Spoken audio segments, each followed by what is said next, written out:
भाग 3 में आपने देखा होगा, कुछ सीखा होगा। अब ये भाग आपका 4 है, तो शुरू करते हैं आज भाग 4। इसमें लिखा है कि construct a triangle X Y Z. आपको एक triangle X Y Z construct करना है जिसमें एंगल वाई 60 होना चाहिए, जेड 45 होना चाहिए और तीनों का सम यानी परिमाप 11 है, तीनों भुजाओं का जोड़ 11 है। Also right the step of construction. फिर रचना के पद भी लिखने हैं। तो त्रिभुज एक्स वाई जेड की रचना करनी है जिसमें वाई 60 है, जेड 45 है, तीनों का जोड़ 11 है और रचना के चरण भी लिखना है। तो मेरे पास अभी स्केल नहीं है, मैं आपको ऐसे ही बताता हूँ। आप पहले क्या करेंगे कि 11 सेंटीमीटर लंबा एक रेखा खींच लेंगे ए बी।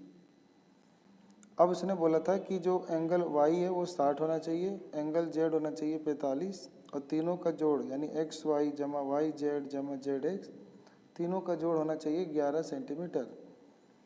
अब ने इसने 60 बोला था तो इसका हाफ 30, यहाँ पे आप 30 बनाओगे और 45 का हाफ यहाँ पे 22.5 बनाओगे।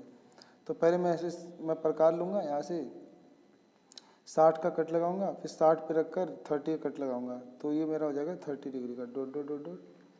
ऐसे ही यहाँ पे पहले 90 बनेगा, फिर 90 के बाद 45 बनाने के लिए 45 बनाने के लिए यहाँ से हाफ और यहाँ से ऐसे आर्क और फिर इसको मिलाएंगे, फिर 45 बन जाएगा। फिर यहाँ रखकर और यहाँ रखकर फिर हम कट लगाएंगे तो ये आपका 22.5 डिग्री का मिल जाएगा। अब ये जाएगा और इसको कहीं काटेगा, ये जहाँ भी काटेगा ये आपका एक्स आ जाएगा। फिर आपने जो ये बी एक्स है इसका परपेंडिकुलर बाइसेक्ट करोगे तो इससे आपको एक लाइन मिल जाएगा ऐसे, ठीक है, ऐसे जाएगा। और आप इसका भी परपेंडिकुलर बाइसेक्ट करोगे तो एक लाइन ऐसे जाएगा। तो ये जहाँ भी काटेगा वो वाई हो जाएगा, ये जहाँ काटेगा वो जेड जाएगा। फिर आप इसको ऐसे मिला दोगे तो आपका ट्रायंगल बन जाएगा एक्स वाई जेड, जिसमें ये 60 डिग्री हो जाएगा और ये 45 हो जाएगा। क्योंकि यहाँ पे हमने 22.5 बनाया था तो उसका डबल यहाँ बनेगा और यहाँ हमने 30 बनाया था तो इसका डबल 60 बनेगा। तो आपका ये बन गया। क्वेश्चन नंबर अब पढ़ेंगे 25वां। 25वें में बोलता है ए सिलेंड्रिकल पिलर, एक बेलनाकार खंबा है, इस 50 सेंटीमीटर इन डायमीटर। उसका जो डायमीटर है वो 50 सेंटीमीटर है, लेकिन जो हाइट है वो 3.5 मीटर है। तो पहले क्या करेंगे, इस सेंटीमीटर को मीटर में बदलने के लिए 100 से डिवाइड कर देंगे। फिर बोलता है कि find the cost of painting the curved surface area of pillar. तो पिलर के कर्ड सरफेस एरिया पे पेंट कराने का खर्चा निकालना है और रेट दे रखा है 12.5 रुपये पर मीटर स्क्वायर। किसी बेलनाकार स्तंभ का व्यास 50 सेंटीमीटर है और ऊंचाई 3.5 मीटर है। 12.5 रुपये प्रति वर्ग मीटर की दर से इस स्तंभ यानी खंबे के वक्र पृष्ठ को पेंट कराने का व्यय ज्ञात करो। तो मान लेते हैं कि ये वो खंबा है,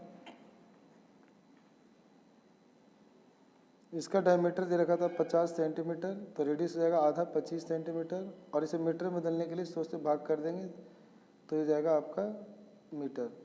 बोलता है इसकी जो हाइट है वो 3.5 मीटर है। तो बोलता है कि हम इसके कर्ड सरफेस एरिया पे पेंट कराने की कॉस्ट निकालो, खर्चा निकालो। तो पहले ना बेलन का वक्र पै छेद पे लगा देंगे 2 पाई आर एच। 2 पाई की वैल्यू 22/7, आर की वैल्यू 25/100 और फिर यहाँ ले लेंगे 3.5। ये पॉइंट हटाएंगे, नीचे डिवाइड में 10 आ जाएगा, 7 से कट जाएगा 7 5 35, 5 से 5 10, 2 से 2 कट जाएगा तो 22 गुना में 25/100 हो जाएगा और 25 से कट जाएगा 25 चौक 100 तो 22/4 आ जाएगा। 4 से काटेंगे तो 5.5 मीटर का स्क्वायर हो जाएगा। अब हमें कॉस्ट ऑफ पेंटिंग खर्चा निकालना है पेंटिंग करवाने का। तो 5.5 रुपये जो आया था इसको 12.5 रुपये से आप गुना कर देना, आपका रुपये में आंसर आ जाएगा। तो 12.50 को गुना कर देंगे 5.5 से। 5 हम 25 का 5 हासिल 2, 5 दिन 10 2 12 का 2 हासिल 1, 5 का 5 और 1 6, 0 5 2 6। अब जोड़ोगे तो 0 5 7 8 6, तो 6 8.123 अंक के आगे आएगा, तो यानी 68.750 रुपये आंसर आ जाएगा। ठीक है, ये आंसर आ जाएगा। ठीक है, अगला क्वेश्चन है 10.5 सेंटीमीटर व्यास वाले एक अर्धगोलाकार कटोरे में कितने लीटर दूध आ सकता है। तो देखो ये कैसे अर्धगोलाकार कटोरा होता है, हमें इसके बारे में दे रखा है कि इसका जो डायमीटर है वो 10.5 सेंटीमीटर है, तो त्रिज्या जगह आधा 5.25 सेंटीमीटर, इसका हाफ होता है 5.25, 2 से डिवाइड कर लेना। अब बोला इसमें बताओ कितना लीटर दूध आ सकता है। तो पहले हम इसका आयतन निकाल लेंगे, तो इसका आयतन होता है 4/3 पाई आर क्यू, लेकिन ये पूरे गोले का होता है, ये आधा है तो 2/3 पाई आर क्यू, तो 2/3 पाई की वैल्यू 22/7, आर की वैल्यू 5.25 और गुना 5.25 और फिर दोबारा 5.25। अब इसे सोल्व कर देंगे तो आपका सेंटीमीटर का क्यू आ जाएगा। अब इसे लीटर में निकालना है, तो जो भी आंसर आएगा उसे 1000 से भाग दे देंगे तो लीटर में आंसर आ जाएगा। ठीक है, अगला क्वेश्चन है आपका, धातु का एक पाइप 77 सेंटीमीटर लंबा है। ऐसे कोई धातु का पाइप है वो 77 सेंटीमीटर लंबा है, तो ऊंचाई हो गया आपका 77 सेंटीमीटर। इसके एक अनुप्रस्थ काट का आंतरिक व्यास 4 और बाहरी व्यास 4.4 है। ऐसे अनुप्रस्थ काट का क्षेत्रफल मतलब होता है मोटाई। तार की जो मोटाई है उसे देखोगे तो एक अंदर का डायमीटर दे रखा है, एक बाहर का डायमीटर देगा। अंदर के डायमीटर को मैं D1 मान लेता हूँ 4 सेंटीमीटर, तो रेडियस हो जाएगा आधा 2 सेंटीमीटर। अब बाहर वाले की रेडियस मान लेता हूँ मैं, मतलब डायमीटर मान लेता हूँ 4.4 सेंटीमीटर, तो रेडियस हो जाएगा 2.2 सेंटीमीटर।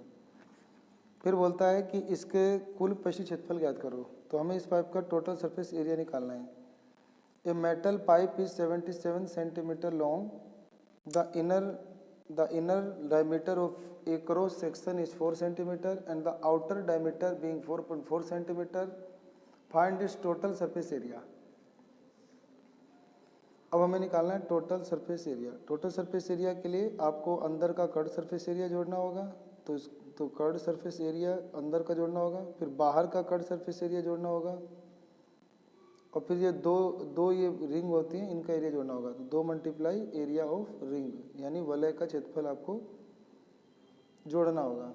तो अंदर का कट सरफेस एरिया जाएगा 2 पाई आर एच और बाहर का 2 पाई आर एच। और रिंग का एरिया क्या होता है समझो, रिंग होता है ऐसे गोल सर्कल और एक और सर्कल, तो अंदर वाले का रेडियस R1 है, बाहर वाले का R2 है। अगर हमें इसका एरिया चाहिए तो बड़े वाले सर्कल पाई R2 के स्क्वायर में से पाई R1 का स्क्वायर घटा देंगे और कॉमन लेने पे पाई R2 का स्क्वायर माइनस R1 का स्क्वायर आ जाएगा। तो यही आपको यहाँ लेना है, पाई R2 का स्क्वायर माइनस R1 का स्क्वायर। अब मैं सब में से पाई कॉमन ले सकता हूँ, तो बचेगा 2R1H plus 2R2H plus R2 का स्क्वायर माइनस R1 का स्क्वायर ब्रैकेट में। पाई की वैल्यू यहाँ रख के सोल्व कर सकते हैं। पाई की वैल्यू 22/7 रख लो, 2 इंटू R1 की वैल्यू 2 और H की वैल्यू ले लो 77, फिर ऐसी 2 गुना R2 की वैल्यू ले लो 2.2 और हाइट ले लो 77 और जमा 2.2 का स्क्वायर और घटा 2 का स्क्वायर। 22/7 गुना इसे अब गुना कर लेंगे, इसे भी गुना कर लेंगे और इसे भी निकाल लेंगे और सबको जोड़कर फिर यहाँ पे लिख के इसे काट देंगे। काट के आपका जो आंसर है वो कट सरफेस एरिया आ जाएगा, टोटल सरफेस एरिया आ जाएगा। ये आप खुद कर सकते हैं, ठीक है। चलो मैं कर देता हूँ, गुना करेंगे। 2 दूनी 4, 4 7 28 का 8 हासिल गया। 2 दूनी 4, 4 7 28 का 8 हासिल गया 2, 4 से 28 तो 308 आ रहा है। अब ऐसे से गुना कर लो, 2 को गुना कर दो 2.2 से तो 4.4 जाएगा और फिर 77 से गुना करोगे, 7 चौक 28 का 8 हासिल गया 2, 7 चौक 28 2 30, ये भी ऐसे हो जाएगा। 0.2 के आगे यहाँ जाएगा तो ये जाएगा आपका 33.88 और जमा इसको खोल करो, इसमें फॉर्मूला लग जाएगा ए स्क्वायर माइनस बी स्क्वायर। तो फॉर्मूला होता है कि एक बार इन्हें ऐड कर दो और एक बार इन्हें माइनस कर दो। एक बार इन्हें ऐड कर दो 2.2 में ऐड कर दो और एक बार 2.2 में से माइनस कर दो। तो ऐड करने पे 4.2 माइनस करने पे 0.2 गुना करोगे तो 0.84, तो 0.84। अब तीनों को ऐड कर दो 308, उसमें जोड़ो 33.88, फिर जोड़ो 0.84।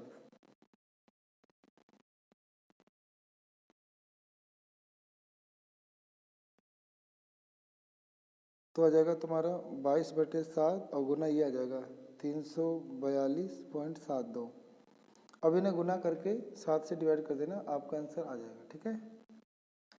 एक क्वेश्चन और देख लेते हैं।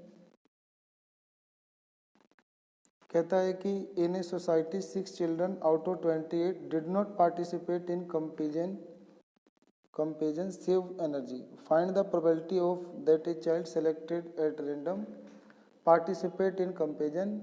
Number 2, did not participate in comparison. Which value of children are deficit here? तो बोलता है कि किसी सोसाइटी के 28 बच्चों में से 6 बच्चों ने ऊर्जा बचाओ, ठीक है, ऊर्जा बचाओ अभियान चलाया, मतलब अभियान में भाग लिया। फिर बोलता है एक बच्चा यादृच्छिता चुना गया, तो प्रायिकता ज्ञात करो कि उसने अभियान में भाग लिया। और अभियान में भाग नहीं लिया, और फिर लिख दो यहाँ बच्चों का कौन सा मूल्य प्रदर्शित होता है।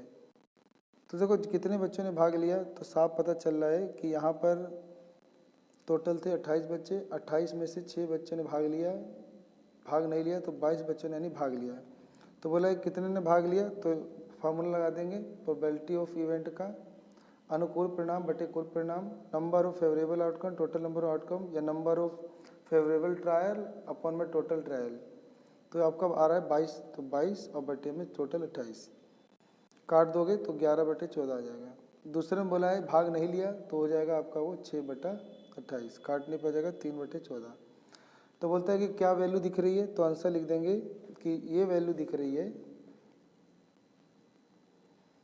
कि जो द चिल्ड्रंस जो हैं आर सोशली एक्टिव, बच्चे जो हैं सामाजिक तौर पे बहुत ज़्यादा एक्टिव हैं, और फ्यूचरिस्टिक्स यानी भविष्य के बारे में सोचते हैं, एंड डिसिप्लिन, और बच्चों में मतलब शासन है, अनुशासन है, ठीक है। तो ये आपका हो गया आंसर।